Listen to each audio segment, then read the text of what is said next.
करायचंय. नाही नाही, तुम्ही म्हणत असाल तर मी कुर्तीच घालेन, मला काही प्रॉब्लेम नाहीये. इकडे जरा माझ्यासोबत. अहो इकडे इकडे इकडे. अहो तुम्ही वेस्टर्न कपडे घालायचे. मी तुला लाडाने काय हाक मारतो? गौराई. गौराई.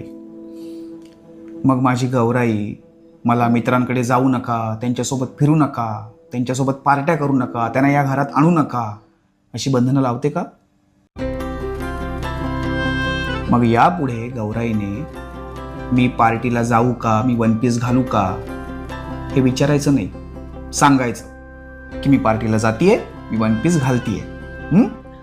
मी खरंच वन पीस घालू? हे बघ रश्मी, छोटे कपडे घालण्याचा काहीच प्रॉब्लेम नाहीये. तू साडी घाल किंवा स्कर्ट घाल, ज्याची नजरच वाईट असते ना त्याचं आपण काहीच नाही करू शकत. हा, पण मी एक करू शकतो, तुझ्यावरती बंधनं लादण्यापेक्षा ना तुझी खूप काळजी घेऊ.